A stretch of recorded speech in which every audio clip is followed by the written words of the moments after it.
अल्लाह पर भरोसा यानी तवक्कुल की बरकत। बहुत समय पहले की बात है, एक छोटे से गांव में अहमद नाम का एक नेक और हुनरमंद बढ़ई रहता था। वह अपनी ईमानदारी और बेहतरीन काम के लिए पूरे इलाके में मशहूर था। अहमद जो भी बनाता, चाहे वह कुर्सी हो, मेज हो या दरवाजा, उसे पूरी लगन और ईमानदारी से बनाता था। वह अल्लाह का शुक्रगुजार बंदा था और अपनी थोड़ी सी कमाई में भी खुश रहता था। उसकी एक बीवी और 2 प्यारे बच्चे थे और उनका छोटा सा घर खुशियों से भरा था। एक साल गांव में बहुत भयानक सूखा पड़ा। महीनों तक बारिश की एक बूंद भी नहीं गिरी। नदी नाले सूख गए, खेत बंजर हो गए और लोगों के काम धंधे ठप होने लगे। सूखे का असर अहमद के काम पर भी पड़ा। जब लोगों के पास खाने के लिए अनाज खरीदने के लिए पैसे नहीं थे, तो भला नया फर्नीचर कौन बनवाता। धीरे धीरे अहमद की जमा पूंजी खत्म होने लगी। एक दिन ऐसा आया कि घर में सिर्फ एक दिन का राशन बचा था। उसकी बीवी फातिमा बहुत परेशान हो गई। उसने चिंता से अहमद से कहा, अब हमारा क्या होगा?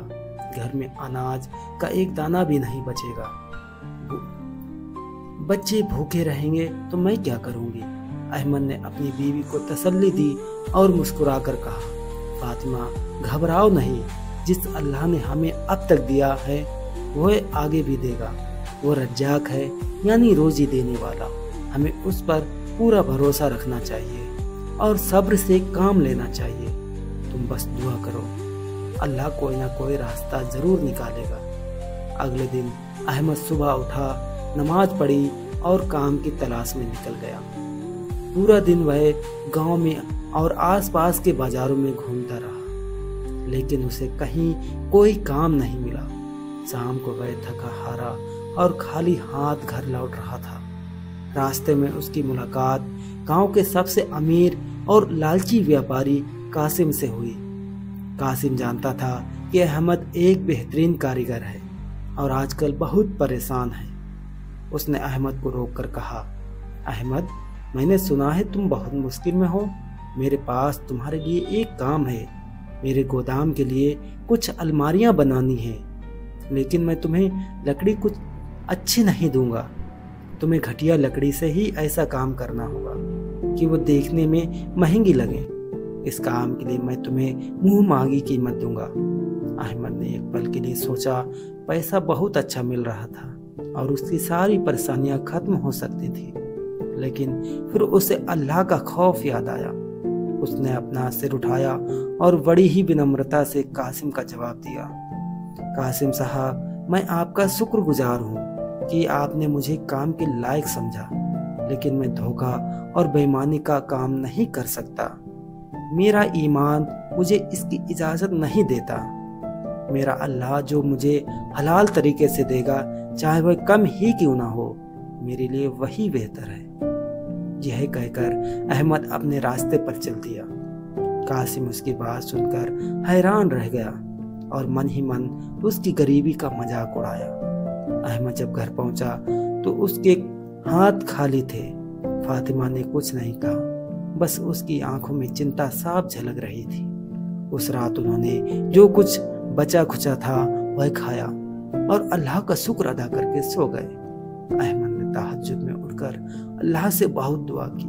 उसने रो रो कर कहा, ए मेरे मालिक, तू सब देख रहा है। मैंने तेरे रजा के लिए बेईमानी का रास्ता नहीं चुना। अब मेरी लाज तेरे हाथ में है। तू ही कोई सबब पैदा कर दे। अगली सुबह जब सूरज निकल रहा था, उनके दरवाजे पर किसी ने दस्तक दी। अहमद ने दरवाजा खोला तो देखा एक अजनबी मुसाफिर खड़ा था। मुसाफिर ने बताया कि वह एक बड़ा आलिम है और पास के शहर में एक बड़ा मदरसा बनवा रहा है। रात के सफर के दौरान उसकी गाड़ी का पहिया टूट गया था और सुबह तक गांव में ही रुकना पड़ा। अहमद ने उसे पानी पिलाया और बैठने को कहा। उस आलिम की नज़र अहमद के घर में रखी एक छोटी सी लकड़ी की रेल, कुरान रखने का स्टैंड जिसे कहते हैं, पर पड़ी। वह रेल इतनी खूबसूरती से तराशी गई थी कि आलिम देखता ही रह गया। उसने पूछा, ये खूबसूरत रेल किसने बनाई है? अहमद ने धीरे से कहा, जी यह मैंने ही बनाई है। आलिम उसकी कारीगरी से बहुत खुश यानी प्रभावित हुआ। उन्होंने कहा, सुभान अल्लाह, तुम्हारे हाथों में तो जादू है। मैं अपने मदरसे के लिए बेहतरीन कारीगर की तलाश में था। मुझे मदरसे की लाइब्रेरी के लिए ऐसे ही खूबसूरत अलमारियां, रेहलें और दरवाजे बनवाने हैं। क्या तुम यह काम करोगे? मैं तुम्हें तुम्हारी मेहनत का पूरा हक दूंगा। अहमद की आंखों में खुशी के आंसू आ गए। उसने फौरन अल्लाह का शुक्र अदा किया और काम के लिए हामी भर दी। उस आलिम ने अहमद को एडवांस में सोने के कुछ सिक्के दिए, जो उसकी महीने की जरूरत पूरी करने के लिए काफी थे। अहमद दौड़कर अंदर गया और अपनी बीवी को खुशखबरी सुनाई। दोनों ने मिलकर अल्लाह का सजदा किया। अहमद को न सिर्फ काम मिला था, बल्कि एक ऐसा काम मिला था जो नेक और पाक था और जिसमें उसकी कला की सच्ची कद्र थी।